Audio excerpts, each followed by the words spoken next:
કેમ છો બધા? આજના આ ખાસ વિશ્લેષણમાં તમારું સ્વાગત છે. આજે આપણે સ્વાસ્થ્યના એક એવા પ્રાચીન રહસ્યને ઉકેલવા જઈ રહ્યા છીએ જે ખરેખર અદ્ભુત છે. અને સૌથી મોટી સરપ્રાઇઝ શું છે ખબર છે? આ કોઈ મોટા મેડિકલ જર્નલમાંથી નહીં, પણ છઠ્ઠા ધોરણના વિજ્ઞાનના પાઠ્યપુસ્તકમાંથી મળ્યું છે.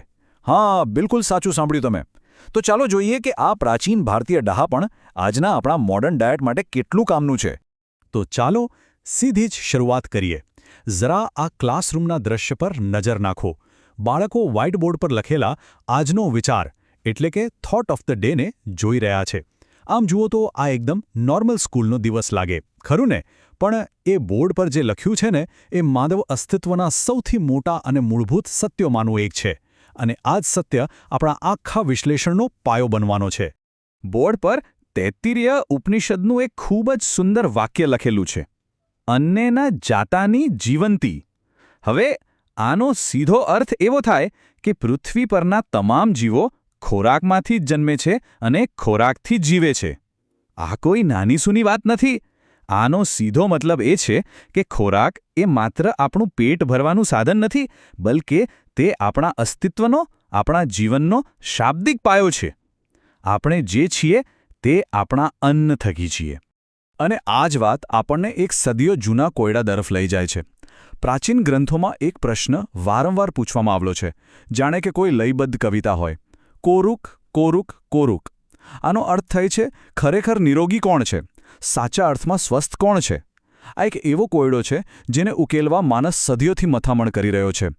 આજે જ્યારે આપણી પાસે હેલ્થ વિશે દુનિયાભરની માહિતી છે, ત્યારે આ પ્રાચીન પ્રશ્ન કદાચ સૌથી વધુ સુસંગત બની જાય છે. શું કહો છો? હવે આ મૂળ લખાણની સૌથી રસપ્રદ વાત શું છે ખબર છે? તે આપણને ગોળ ગોળ ફેરવવાને બદલે આ મોટા પ્રશ્નનો એકદમ સીધું અને સચોટ જવાબ આપે છે. આ કોયડાનો ઉકેલ બહુ જ સુંદર રીતે માત્ર 3 જ ભાગમાં વહેંચાયેલો છે. કોઈ જટિલ મેડિકલ ભાષા નહીં, માત્ર 3 સરળ શબ્દો. અને આ 3 શબ્દોમાં આખી જિંદગી નિરોગી રહેવાની ફિલોસોફી છુપાયેલી છે. તો ચાલો આ 3 રહસ્યોને એક પછી એક ડીકોડ કરીએ. તો આ જવાબનો પહેલો અને સૌથી મહત્વનો પાયો છે હિતભૂખ. હિતભૂખ એટલે એવી વ્યક્તિ જે હંમેશા આરોગ્યપ્રદ, લાભદાયી અને પોતાના સ્વાસ્થ્ય માટે હિતકારી હોય તેવો જ ખોરાક લે છે. સીધી વાત છે ને? સાચા સ્વાસ્થ્યની શરૂઆત જ આપણી થાળીમાં શું છે તેનાથી થાય છે. આપણે આપણા શરીરમાં કેવું ઈંધણ નાખીએ છીએ તે સૌથી પહેલું પગથિયું છે. એટલે કે માત્ર જીભના સ્વાદ માટે નહીં, પણ શરીરને શું ફાયદો કરશે તે વિચારીને જમવું જોઈએ. ચાલો હવે બીજા સિદ્ધાંત તરફ આગળ વધીએ, જે છે મિતભૂખ. આનો અર્થ થાય છે એવી વ્યક્તિ જે હંમેશા માપસરનું અને યોગ્ય માત્રામાં જમે છે. એટલે કે પોર્શન કંટ્રોલ. હવે વિચાર કરો, ખોરાક ભલે ગમે તેટલો પૌષ્ટિક કેમ ન હોય, પણ જો તમે તેને હદ કરતાં વધારે ખાઈ લેશો તો તે નુકસાન જ કરવાનું છે. ભૂખ કરતાં થોડું ઓછું જમવું અને માત્રા પર કાબૂ રાખવો એ સ્વસ્થ રહેવા માટે અતિ આવશ્યક છે. આ પ્રાચીન જ્ઞાન ખરેખર કેટલી સાચી વાત કરે છે નહીં? અને હવે આવે છે ત્રીજો અને અંતિમ આધારસ્તંભ, ઋતુભૂખ. સાચું કહું તો આ કન્સેપ્ટ સૌથી વધુ ઊંડાણવાળો છે. ઋતુભૂખ એટલે એવી વ્યક્તિ જે ઋતુ, સમય અને પોતાના ભૌગોલિક સ્થળ પ્રમાણે ભોજન લે છે. આનો સીધો અર્થ એ છે કે આપણો ખોરાક આપણી આસપાસના પર્યાવરણ સાથે જોડાયેલો હોવો જોઈએ. જે ખોરાક શિયાળામાં ફાયદો કરે છે તે કદાચ ભર ઉનાળામાં ન પણ કરે. પ્રકૃતિના લય સાથે કદમ મિલાવીને, એટલે કે સિઝન પ્રમાણે ખાવું, એ જ આ છેલ્લો સિદ્ધાંત છે. તો આખી વાતનો સાર એટલો છે કે આ 3 સિદ્ધાંતો ભેગા મળીને તમારા સ્વાસ્થ્યનો એક મજબૂત પાયો તૈયાર કરે છે. હિતભૂખ, મિતભૂખ અને ઋતુભૂખ. એટલે કે હેલ્ધી પસંદગી, માપસરનું ખાવાનું અને ઋતુ પ્રમાણનો આહાર. આ ત્રિપુટી પ્રાચીન સમયનો એક એવો સરળ પણ પાવરફુલ ફોર્મ્યુલા છે જે યાદ રાખવો સાવ સહેલો છે. અને જો આપણે આટલું જ ફોલો કરીએ ને, તો આજીવન સ્વસ્થ રહેવાની ગેરંટી મળી જાય છે.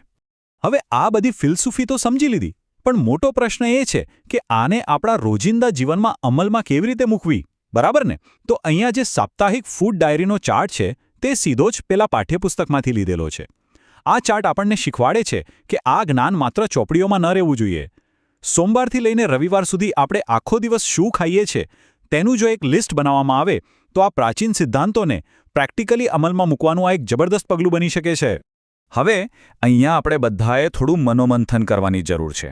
જરા વિચારો, શું આપણો આજનો આ ફાસ્ટ ફૂડ અને પેકેજ્ડ ફૂડવાળો આધુનિક આહાર આ પ્રાચીન કસોટીમાં પાસ થાય છે ખરો? કલ્પના કરો કે હમણાં આપણે જે ચાર્ટ જોયો એમાં જો આપણે આપણા આખા અઠવાડિયાનું ભોજન લખીએ તો રિઝલ્ટ શું આવશે? શું આપણે હિતકારી ખોરાક ખાઈએ છીએ? શું આપણે પોષણ કંટ્રોલ કરીએ છીએ? શું આપણો આહાર ઋતુ પ્રમાણે હોય છે? આ 3 આધારસ્તંભો સાથે આપણી લાઇફસ્ટાઇલને સરખાવીશું ને તો એકદમ સ્પષ્ટ થઈ જશે કે આપણે ક્યાં સુધારા કરવાની જરૂર છે. આજના આ વિશ્લેષણના અંતે હું તમને એક ઊંડા વિચાર સાથે છોડી જવા માંગુ છું. આજના ફાસ્ટ પેસ્ડ જમાનામાં આપણી ખાણીપીણીની રીતો સાવ બદલાઈ ગઈ છે. પણ શું આપણા આધુનિક ડાયટ પ્લાન્સ ખરેખર હિતભૂખ, મિતભૂખ અને ઋતુભૂખ બનવાના આ ડહાપણને મેચ કરી શકે છે? કદાચ સાચા અર્થમાં નિરોગી રહેવા માટે આપણે પાછા આ પ્રાચીન શાણપણ તરફ વળવાનો સમય આવી ગયો છે. આ સિદ્ધાંતો આપણી જિંદગી કેટલી બદલી શકે છે એ ખરેખર વિચારવા જેવું છે. સ્વાસ્થ્યની આ રસપ્રદ સફરમાં આપણી શીખવાની પ્રક્રિયા આવી જ રીતે ચાલુ રહેશે. અહીં જોડાવા બદલ તમારો ખૂબ ખૂબ આભાર.